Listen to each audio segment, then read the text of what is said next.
Oi, pessoal, tudo bem? Meu nome é Daniele Fernandes Soares, eu sou aluna do curso de licenciatura em filosofia na Universidade de São Judas, né? Eu estudo no período noturno no campus da Moca, estou no meu último semestre, se tudo der certo, e venho apresentar aqui para vocês alguns vídeos sobre filosofia.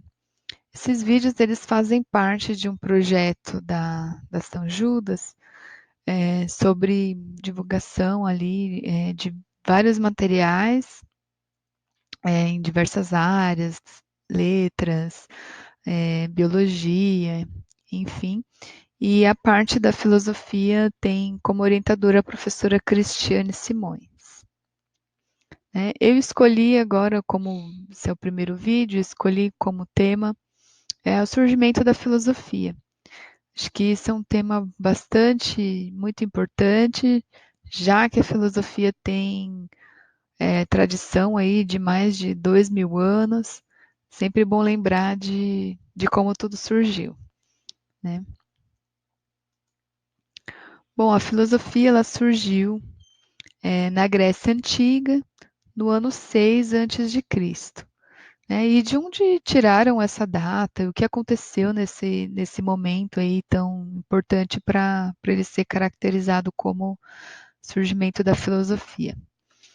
Bom, Aristóteles escreveu no livro Metafísicas que a filosofia teria surgido com o primeiro filósofo, né? Que o primeiro filósofo seria Tales de Mileto.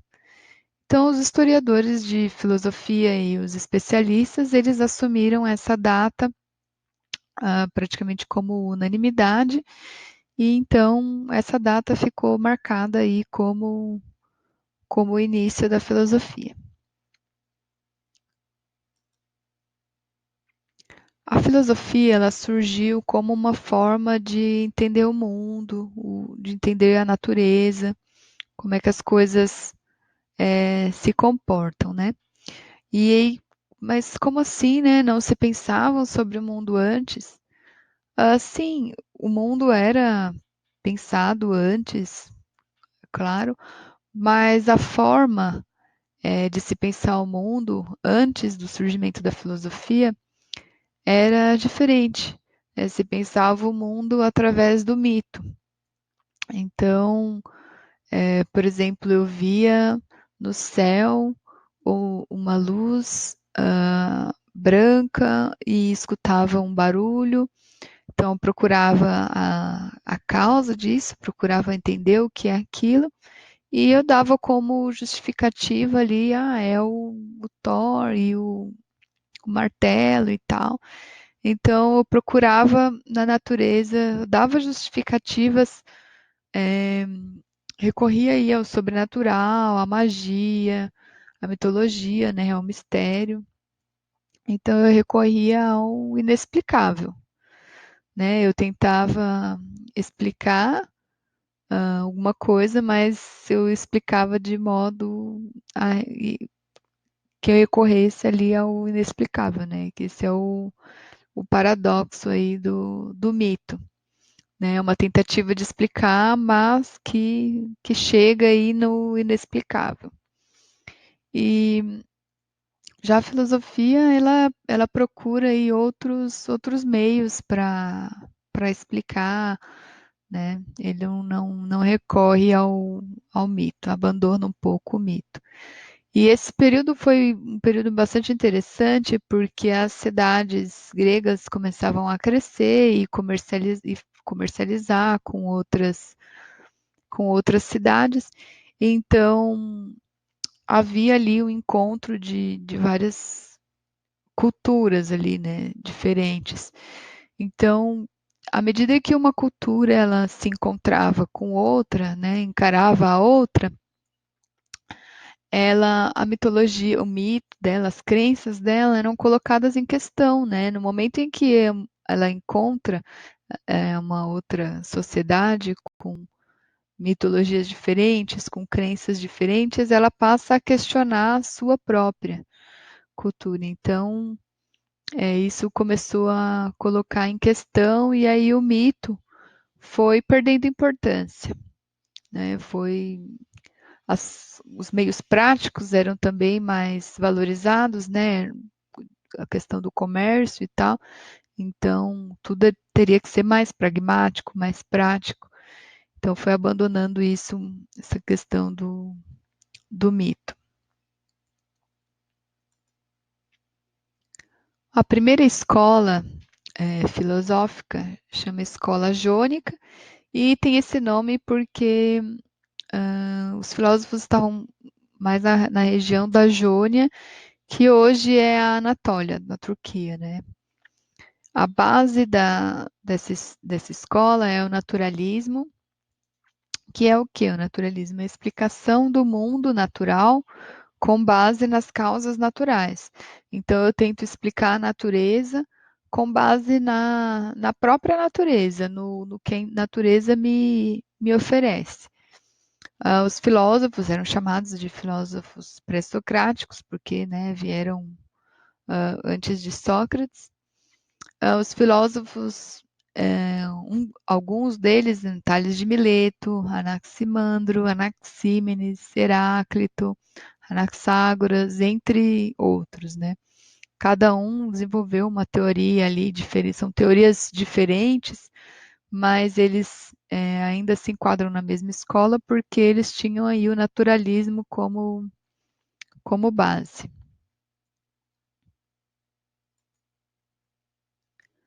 Os conceitos importantes ali desenvolvidos e trabalhados nessa escola são conceitos da physis, né? Ah, que é o mundo da physis, é o mundo natural, que era o objeto a ser estudado, o objeto a ser investigado. Né? A partir dessa palavra grega, a gente estuda hoje também a física, né? Que é o mundo natural. E qual é o método de estudo? Bom, eu quero estudar o mundo natural, então como é que eu vou fazer isso, né? Eu vou estabelecer relações de causalidade entre os fenômenos naturais. Ou seja, eu vejo a chuva, então eu me pergunto qual é a causa da chuva. E aí eu vou buscar na natureza uma explicação para esse fenômeno. A chuva ela é causada por uma aglomeração de nuvens no céu. Então aí eu vou procurando, né, procurei a causa dentro da natureza. Cosmos, né, que é o ambiente ali a ser estudado, né?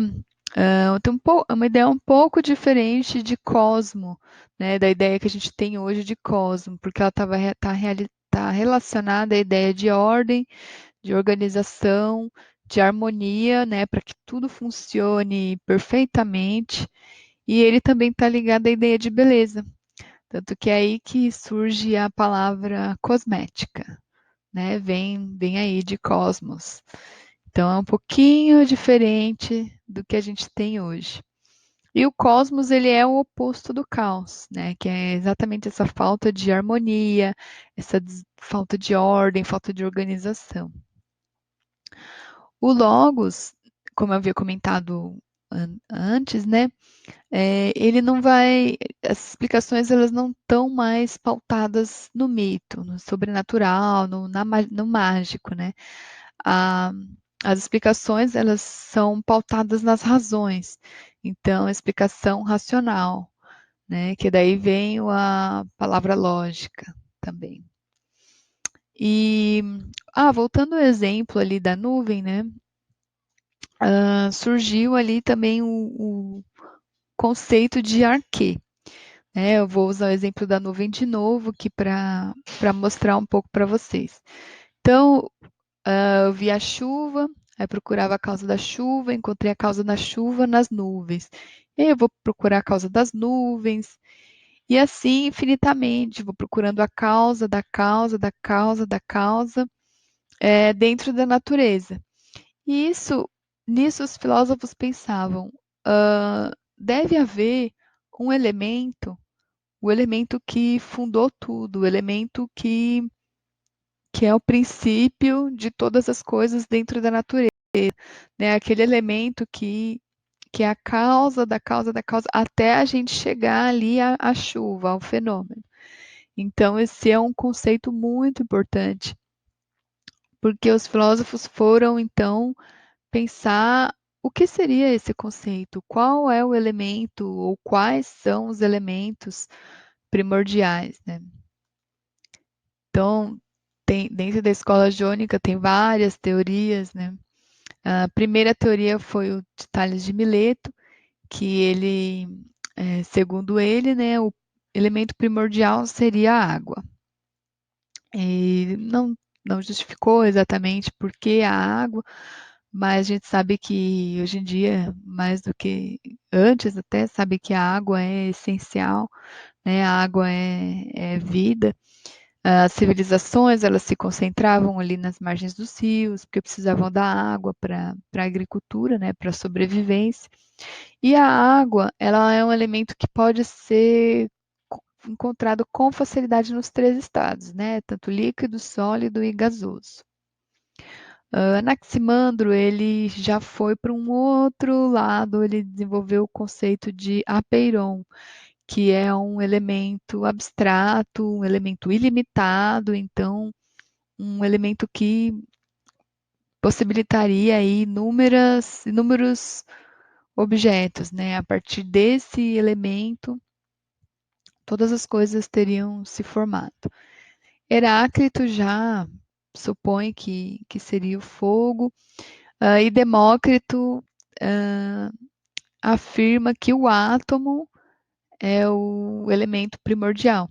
Interessante que a química posteriormente vai utilizar essa mesma palavra. Claro que Demócrito não tinha aquela ideia de átomos, elétrons, prótons e tal, que a gente tem hoje, até porque não teria os avanços tecnológicos necessários para descobrir isso, mas essa palavra a gente, até hoje, né, a gente fala sobre os átomos, sobre as coisas em si.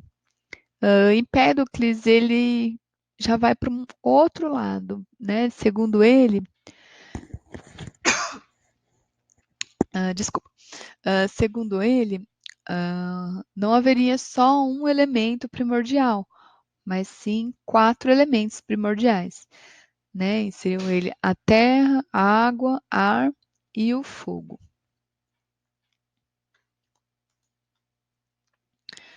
Bom, achei interessante dar algumas referências para quem quiser se aprofundar mais no tema, né?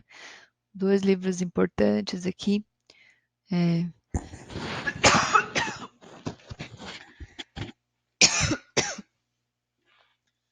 Um deles é Iniciação à História da Filosofia, Danilo Marcondes, né, onde ele faz um apanhado histórico de, de toda a filosofia, desde o surgimento da filosofia até a filosofia contemporânea, né, passando por todas as etapas ali. Outro livro interessante é O que é o Mito, é daquela coleção Primeiros Passos, é um livro bem tranquilo, bem fininho, assim, de leitura bem fácil mesmo, e um livro bem interessante também. Achei interessante trazer esse tema para vocês, porque para observar como é que a filosofia ela surgiu, né? Ela surgiu num contexto da gente sair da verdade, daquilo que é postulado, da verdade absoluta, dogma, daquilo que é inquestionável, para a gente abrir para reflexão, para o surgimento de diferentes teorias, para a gente abrir para o diálogo, né? Essas teorias elas podem ser questionadas, elas estão sujeitas a correções, né? Então a filosofia ela não fecha, ela não exclui, muito pelo contrário, né? Ela levanta um tema, ela abre para discussão e para reflexão. E isso é muito interessante ver, por exemplo, Anaximandro foi discípulo de Tales de Mileto e discordou do mestre, né? Levantou outras hipóteses, outras teorias.